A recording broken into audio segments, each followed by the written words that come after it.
Hello students, welcome to Peehu academy. हम class 11th के कबीर की साखी के दोहे पढ़ रहे थे, जिसमें से आज हम अपना 12वां दोहा स्टार्ट करने वाले हैं। और दोहा स्टार्ट करने से पहले मैं आपको बता दूं, मैं शुभी अग्रवाल, और अभी तक आपने पीहू एकेडमी को सब्सक्राइब नहीं किया है तो जल्दी से जाएं और उसे सब्सक्राइब कर लें। ठीक है, देखिए आज का दोहा क्या है। कबीर देख सिंदूर की, काजल दिया न जाई, नैनू रमैया रमी हैया, दूजा कहाँ समाई। ठीक है, देखिए मैं आपको अपनी सभी वीडियोस में अभी तक की बता चुकी हूँ कि एग्ज़ाम में आपको किस तरीके से लिख कर आना है, और दोहे को बिल्कुल भी रटना नहीं है, केवल समझना है। ठीक है, आपको मैंने संदर्भ, प्रसंग, व्याख्या और विशेषताओं को लिखने का सही तरीका बताया है। देखिए आज के दोहे में भी हम सब पढ़ने वाले हैं। देखिए, कबीर रेख सिंदूर की, काजल दिया न जाई। कबीर, कबीर मीन्स कबीर जी अपनी बात कर रहे हैं। रेख, रेख से मतलब है इनका मांग, जो आपकी मांग होती है ना, बालों में आप मांग निकालते हैं, वो वाली मांग। ठीक है, सिंदूर, सिंदूर का मीन्स होता है सिंदूर, सबको पता होगा सिंदूर क्या होता है। ठीक है, कि कबीर रेख सिंदूर की मतलब उनकी मांग किस चीज से भरी हुई है, सिंदूर से भरी हुई है। काजल दिया न जाई, अब काजल नहीं लगाया जाता। काजल, काजल मीन्स काजल, आपको काजल का मीनिंग भी पता है, काजल सबने ही देखा होगा काजल क्या होता है। दिया न जाए, दिया मतलब लगाया और ना जाए, दिया का यहाँ से मतलब है लगाया। इस दोहे इसमें दिए का अर्थ है लगाया।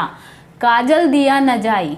ठीक है, नैनू रमैया रमी रहिया, दूजा कहाँ समाई।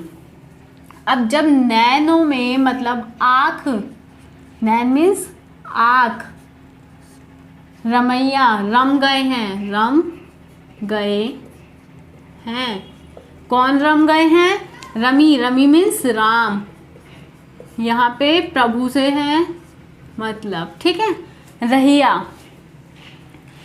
नैनू रमैया रमी रैया, मतलब कि जब आँखों में राम, हरि या फिर प्रभु रम गए हैं, दूजा कहाँ समाई। अब और कोई, दूजा मीन्स और कोई, कहाँ समाई मतलब अब और कोई नहीं समा सकता, समाई समा सकता। ठीक है, एक बार और पढ़ लेते हैं। देखिए, कबीर रेख सिंदूर की, काजल दिया न जाई। जब कबीर जी कहते हैं कि कबीर ने अपनी मांग में सिंदूर भर लिया है, तो अब उनसे काजल नहीं लगाया जाएगा। नैनू रमैया रिमी रैया, आँखों में जब राम प्रभु रम गए हैं तो दूजा कहाँ समाई, और कोई नहीं समा सकता। देखिए, अब इसका सबसे पहला स्टेप हमारा क्या होता है, संदर्भ। संदर्भ किस तरीके से लिखेंगे, प्रस्तुत पाठ्यांश या फिर दोहा हमारी पाठ्य पुस्तक हिंदी, या ब्लैक पेन से लिख कर आए, हिंदी के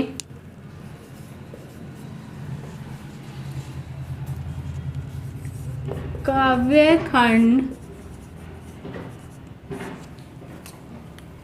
में साखी, साखी को आप इन्वर्टेड कॉमा में कर दें। ठीक है, डबल इन्वर्टेड कॉमा, साखी नामक शीर्षक से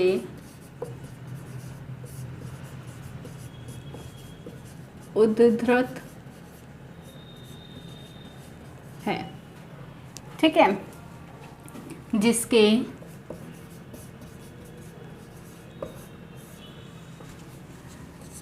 रचयिता,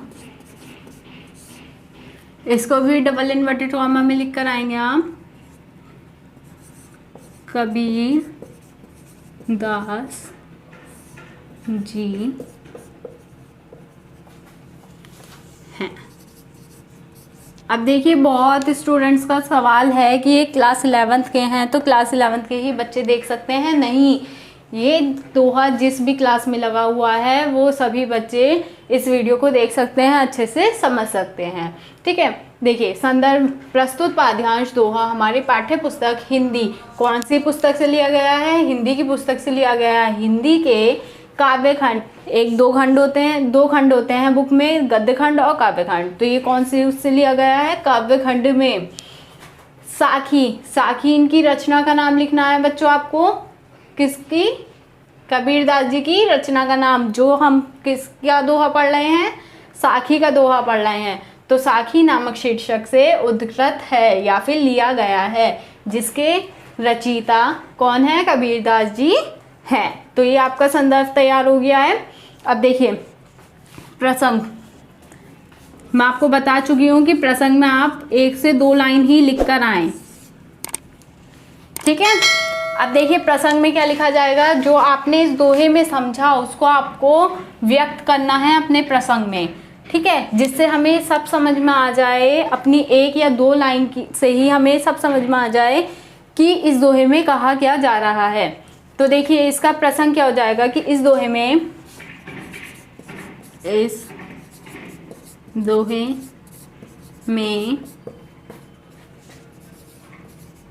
कबीर दास जी सांसारिक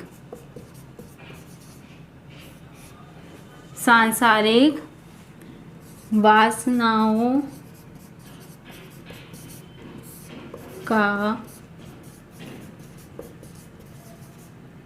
विरोध कर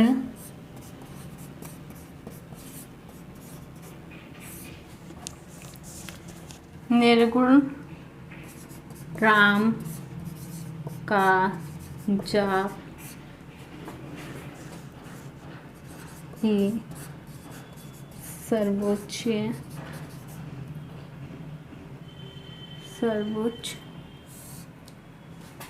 इस दोहे में कबीरदास जी सांसारिक वासनाओं का विरोध कर निर्गुण राम का जाप ही सर्वोच्च बताते हैं। ठीक है, इतना आपका हो गया प्रसंग। आपने ज़्यादा लाइन का नहीं लिखा है, 2 लाइन का लिख देंगे। देखिए कबीरदास जी सांसारिक वासनाओं मतलब कि छल कपट और जितनी भी बुराइयां हैं, जो इधर किसी की बुराई कर ली, उधर किसी की बुराई कर ली, या फिर अपनी अपनी उलझनों में उलझ जाना, है ना, वो होता है सांसारिक मोह में फंस जाना, सांसारिक वासनाओं को। उन्होंने इसी को कहा है कि सांसारिक वासनाओं का विरोध कर, मतलब कि उन सबको समाप्त करके निर्गुण राम का। अब देखिए यहाँ पे निर्गुण राम क्यों कहा गया है? क्योंकि ये प्रभु राम की बात नहीं चल रही है, यहाँ पे गुरु की बात चल रही है। ये कोई भी मूर्ति पूजन में विश्वास नहीं करते थे। ये कौन सी भक्ति धारा के थे? निर्गुण भक्ति धारा के थे, इसलिए यहाँ पे कहा गया है। देखिए यहाँ पे राम, रमी का मीन्स मैंने आपको बताया राम। तो यहाँ पे देखिए राम का नाम तो आएगा, लेकिन किसके साथ आएगा? निर्गुण के साथ आएगा, क्योंकि ये निर्गुण भक्ति धारा के कवि थे। ठीक है, निर्गुण राम का जाप ही सर्वोच्च बताते हैं, मतलब कि उन्हीं का जाप करना वो सर्वोच्च बताते हैं और सांसारिक वासनाओं का विरोध करते हैं। ये इन्होंने कौन से में बताया? अपने 12वें दोहे में बताया। ठीक है, अब इसकी व्याख्या देख लेते हैं। तो व्याख्या में हमें क्या करना होता है? व्याख्या में आपको खुल के एक लाइन का मीनिंग बताना है, बहुत ही अच्छे से आपको व्यक्त करना है। ठीक है, और किसी ने भी अभी तक मेरी प्रीवियस वीडियोस नहीं देखी हैं तो आपको लिंक डिस्क्रिप्शन में मिल जाएगा, जल्दी से क्लिक कीजिए और अपनी प्रीवियस वीडियोस देख कर आइए। हाँ, तो स्टूडेंट्स देखिए व्याख्या। अब व्याख्या हम खुले शब्दों में लिखेंगे। देखिए, कबीर रेख सिंदूर की काजल दिया न जाई। कबीर दास जी कहते हैं, सबसे पहली लाइन आपकी यही होनी चाहिए कि कबीर दास जी कहते हैं, फिर आप कॉमा लगाएंगे, उसके बाद लिखेंगे कि मैंने सौभाग्यवती स्त्रियों की तरह अपनी मांग में सिंदूर की रेखा लगा ली है। अब देखिए, मैंने सौभाग्यवती, यहाँ पे गौर फरमाइएगा, सौभाग्यवती स्त्रियों की तरह अपनी मांग में सिंदूर की रेखा लगा ली है। देखिए, फर्स्ट लाइन में आपसे यही कहा गया है कि कबीर दास ने क्या किया, रेखा बना ली मांग में सिंदूर की, है ना, रेखा बना ली मांग में सिंदूर की। जैसे मांग भरना, मांग को भर लेना, वही रेखा बन जाती है। देखिए, कबीर दास जी कहते हैं कि मैंने सौभाग्यवती स्त्रियों की तरह अपनी मांग में सिंदूर की रेखा बना ली है, अर्थात मैंने अपनी मांग में सिंदूर लगा लिया है। ठीक है, आप ये भी लिख सकते हैं कि अपनी मांग में सिंदूर लगा लिया है, सिंदूर की रेखा ना लिख के सिंदूर लगा लिया है भी लिख सकते हैं, आपका वो भी गलत नहीं जाएगा। यह मेरे प्रेम और सौभाग्य का सूचक है, यह मेरे प्रेम और सौभाग्य का सूचक है। अब लाल रंग स्वीकार कर, अब यहाँ पे देखिए क्या लिखा है, लाल रंग। अब लाल रंग को लगा लेने के बाद, अब सिंदूर कौन से कलर का होता है, लाल कलर का होता है। ये कौन सा होता है, लाल कलर, आप सभी ने सुन रखा होगा, प्रेम का प्रतीक होता है लाल कलर। ठीक है, इसीलिए यहाँ पे लिखा है कि यह मेरे प्रेम और सौभाग्य का सूचक है। अब सौभाग्यवती स्त्रियां लगाती हैं तो सौभाग्य भी हो गया, और प्रेम का कलर होता है, प्रेम दर्शाता है सिंदूर, इसलिए यह मेरे प्रेम और सौभाग्य का सूचक है। अब लाल रंग स्वीकार कर, लाल कलर, आपको पता ही चल गया कि सिंदूर का कलर लाल होता है, तो यह आ गई लाइन की अब लाल कलर स्वीकार कर लेने के बाद काजल को अपनाना मेरे लिए संभव नहीं है। अब देखिए यहाँ पे गौर फरमाइए, काजल दिया न जाई, काजल को अपनाना मतलब जब आप सिंदूर लगा लेंगे, अब नॉर्मल सी बात है, बच्चे क्या ये सोच रहे होंगे कि सिंदूर लगा लिया तो काजल भी लगा लेंगे, कोई बुरी बात थोड़ी हो जाएगी, लेकिन ऐसा नहीं है। यहाँ पे आप अर्थ समझिए, सिंदूर, देखिए सिंदूर है आपका लाल कलर का, लाल रंग का, ठीक है, जो क्या दर्शाता है, प्रेम के प्रतीक को दर्शाता है, प्रेम, प्रेम को दर्शाता है। ठीक है, जबकि आप देखेंगे काजल, काजल कौन से कलर का है, काले कलर का, काला रंग, वो क्या दर्शा रहा है, वो बुराइयों को दर्शा रहा है। काला रंग क्या दर्शाता है, बुराइयों को दर्शाता है। या हमने प्रसंग में अभी पढ़ा था सांसारिक वासनाओं को, या फिर सांसारिक वासनाओं को। इन्होंने काजल की तुलना किससे की है, सांसारिक वासनाओं से की है। कबीरदास जी ने काजल की तुलना सांसारिक वासनाओं से की है। अब आपको समझ में आया होगा यहाँ पे कि वो कहना चाह रहे हैं कि अब मैंने लाल रंग स्वीकार कर लिया है, लेकिन अब मेरे से काजल को अपनाना संभव नहीं है। ठीक है, इतना अर्थ आपको समझ में आ गया। नैनू रमैया रमी रहिया दूजा कहाँ समाई, हर स्थल पर रहने वाले परम मित्र राम मेरे नेत्रों में रम गए हैं। यहाँ पे मैंने आपको बताया था, नैनो मीन्स आँख, रमैया मीन्स रम गए हैं। कौन रम गया है, राम, प्रभु, प्रभु राम रम गए हैं। प्रभु राम निर्गुण भक्ति के हैं, इसलिए आप ध्यान रखें कि वो क्या कहना चाह रहे हैं कि हर स्थल पर रहने वाले परम मित्र। अगर आपको ये याद नहीं रहता तो आप कैसे लिख सकते हैं, सीधे सीधे भी लिख सकते हैं कि राम, अब मेरे मित्र राम मेरे नेत्रों में रम गए हैं, या फिर कैसे भी आप लिख सकते हैं कि राम मेरे नेत्रों में रम गए हैं, इस तरीके से। ठीक है, हर स्थल पर रहने वाले परम मित्र राम मेरी नेत्रों में रम गए हैं, इसलिए अब इन नेत्रों में किसी अन्य वस्तु के लिए स्थान ही नहीं है। यहाँ पे देखिए दूजा कहाँ समाई। अब जब प्रभु राम, परम मित्र राम मेरी आंखों में रम गए हैं, मेरी आंखों में बस गए हैं, रम गए हैं या फिर बस गए हैं। इसलिए अब इन नेत्रों में किसी अन्य वस्तु के लिए स्थान ही नहीं है, मतलब किसी और चीज के लिए मेरी नेत्रों में स्थान ही नहीं है। अर्थात राम को अपनाने के बाद, देखिए इन लाइनों में वो क्या कहना चाह रहे हैं कि अब मैंने राम को अपना लिया है, अब मैं अपनी आंखों में, अपने नेत्रों में राम को बसा चुका हूं। अब गुणों की तरफ जाना मेरे लिए किसी भी प्रकार से संभव नहीं है। अब गुणों मतलब काजल, ठीक है, अवगुणों मतलब बुराइयां, अवगुणों काजल, काजल काला रंग, बुराइयां सांसारिक वासनाएं, ठीक है। राम को अपनाने के बाद मैं किसी भी प्रकार से ना काजल लगाऊंगा, मतलब लाल रंग अपनाने के बाद ना काजल लगाऊंगा, अर्थात राम को अपनाने के बाद ना मैं अवगुण अपनाने वाला हूं, मतलब कि इस सांसारिक मोह माया को, इस सांसारिक बुराइयों को, सांसारिक वासनाओं की तरफ मेरे लिए किसी भी प्रकार से संभव नहीं है, ठीक है। ये आपका पूरा दोहे की व्याख्या हो गई, आपको अच्छे से समझ में आ गई होगी।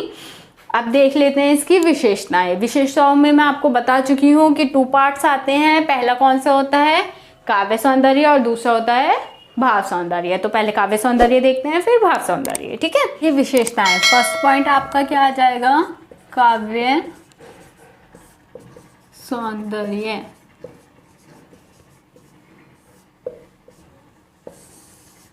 देखिए मैंने आपको बताया इसमें 7 चीजें लिखते हैं।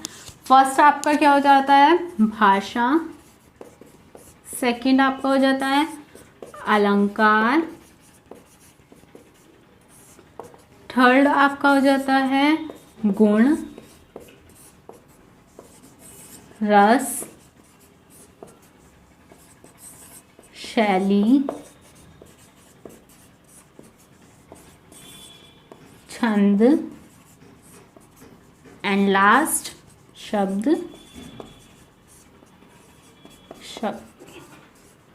अब देखिए बहुत बच्चों के क्वेश्चन आ रहे हैं कि मैम ये हम ऊपर नीचे करके लिख सकते हैं।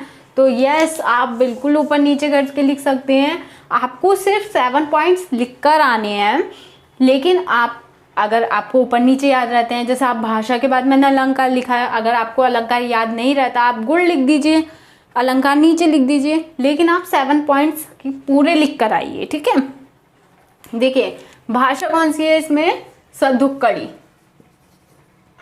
सधुक्कड़ी भाषा, सब में सधुक्कड़ी आएगी, जिसको पंचमेल खिचड़ी कहा जाता है, ठीक है।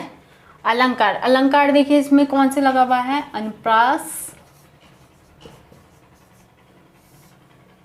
कॉमा यमक, यमक अलंकार। गुण, प्रसाद,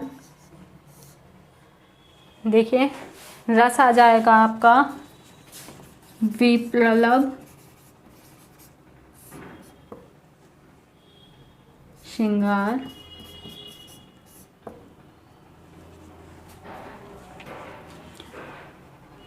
शैली, शैली आपकी हो गई है यहाँ पे भावात्मक,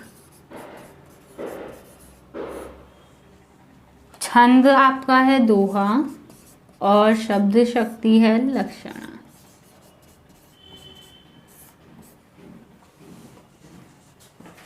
ठीक है, ये आपका हो गया काव्य सौंदर्य। अगर किसी भी बच्चे को अलंकार, गुण, रस, शैली, छंद सीखने हैं तो वो कमेंट कर दे, और मैं आपके लिए अलग से वीडियो बना दूंगी इन सब पे, ठीक है। अब देख लेते हैं, सेकंड पॉइंट आपका आ जाएगा भाव सौंदर्य।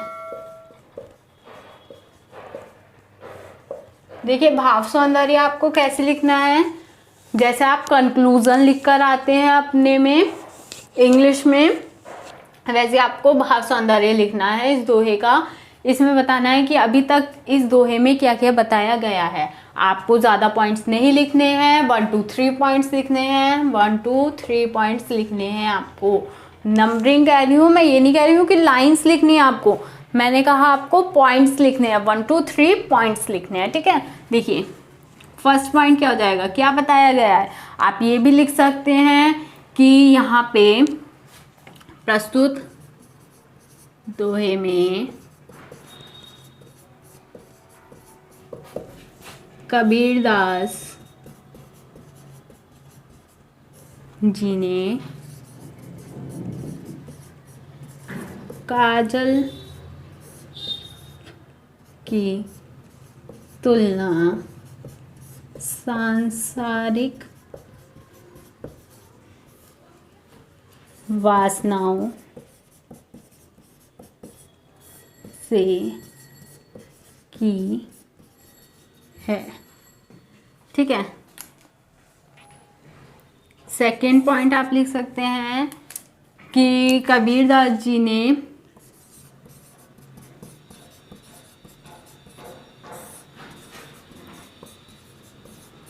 इस दोहे में कबीरदास जी ने इस दोहे में किस चीज को सर्वोच्च बताया है, राम के जाप को, राम के जाप को सर्वोच्च